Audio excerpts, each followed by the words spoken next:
Dehydration. When the body lacks enough fluids, it can happen for various reasons: difficulty in swallowing, extreme weakness, confusion, or coma, making it hard to drink. Losing lots of fluids due to vomiting, diarrhea, bleeding, sweating, or medication that makes you urinate frequently. When this happens, water moves out of cells into other spaces, causing dehydration. Treating dehydration involves giving fluids orally, through IVs, or using tubes for feeding. For those who can't drink for a while, a feeding tube or total parenteral nutrition might be necessary. Checking for dehydration by pinching the skin isn't reliable in older adults or infants, but in infants, sunken fontanelles can indicate dehydration. In adults, the most accurate way to measure hydration is urine output. Weight. The best way to measure how much fluid someone's gained or lost is by tracking their weight. A change of about 2.2 pounds, 1 kilogram, in a day equals a change of about 1 liter of fluid. Older adults, seniors are more likely to have less fluid in their bodies due to age-related changes, decreased thirst, and taste perception, making them prone to dehydration. Urinary issues might make them hesitant to drink enough. For older adults, feeling thirsty might not happen until dehydration is already a problem. Signs of dehydration and overhydration. Dehydration can show up as thirst, dry skin, weight loss, weakness, dizziness, decreased urine, dark urine, dry lips, tongue, and mucous membranes, sunken eyes, thick saliva, and more.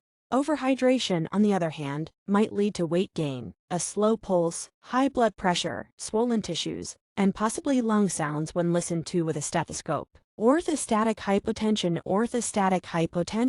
or a drop in blood pressure when changing positions, can signal low fluid volume. Checking blood pressure and pulse lying down, sitting, and standing helps detect this. Nausea and vomiting. Nausea and vomiting are responses to discomfort or irritation in the stomach or elsewhere. Prolonged vomiting and diarrhea can lead to electrolyte imbalances and other issues.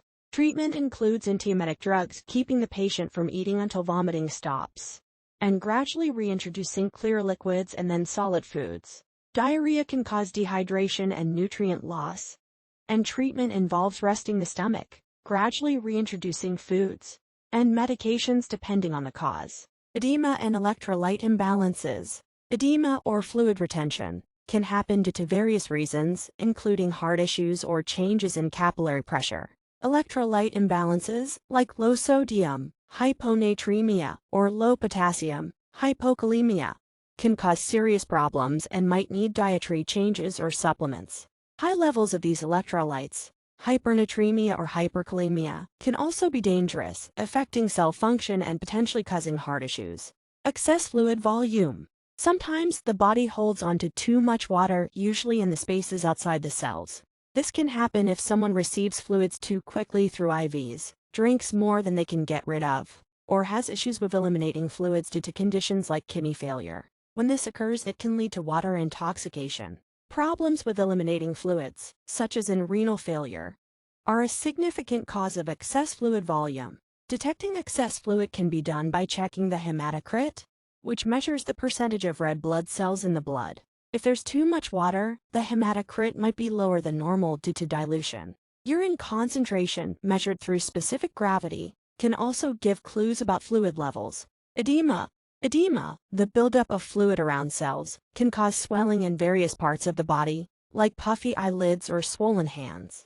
Sometimes this swelling happens in body cavities or more generally throughout the body. Factors contributing to edema can include increased pressure in the blood vessels, loss of proteins, problems with lymphatic circulation, or increased capillary permeability. Dependent edema, particularly noted in the feet, ankles, and lower legs of patients who spend a lot of time sitting or lying down, can be relieved by elevating the affected areas and repositioning the patient regularly. Pitting edema is common in dependent edema, where pressing the skin leaves a temporary depression. Electrolyte imbalances. Electrolytes play crucial roles in the body, and imbalances can lead to health issues. Shifting levels of electrolytes, like sodium and potassium, can cause problems when they're too high or too low in the bloodstream or within the cells. Sodium imbalances. Too little sodium, hyponatremia, is the most common electrolyte imbalance and can result from sodium loss or excessive water intake. On the flip side, too much sodium, Hypernatremia often occurs due to water loss from fever, respiratory infections, or diarrhea. Both conditions can have serious effects on the body's functions. Potassium imbalances. Low potassium, hypokalemia, can stem from various causes and can create severe issues, even leading to cardiac problems. On the other hand, high potassium, hyperkalemia, can also be dangerous, especially causing heart rhythm disturbances. Treatment for both involves managing the levels through dietary changes, supplements, or medications as needed. Hypokalemia or low potassium levels can arise from multiple causes and can lead to severe problems, even affecting heart function. Conversely, hyperkalemia or high potassium levels can also be hazardous, especially causing irregular heart rhythms. Treating both conditions involves managing the levels through dietary changes, supplements, or medications as needed. Managing fluid issues. Addressing issues related to fluid balance involves various strategies. For dehydration, rehydration through oral intake or intravenous administration helps replenish lost fluids. Treating vomiting involves medications called antiemetics.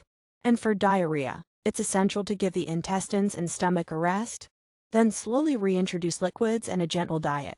Similarly, addressing edema includes measures to reduce swelling, like elevating affected body parts and managing underlying conditions causing fluid retention. Electrolyte imbalances often require specific dietary adjustments, supplements, or medications to correct the levels.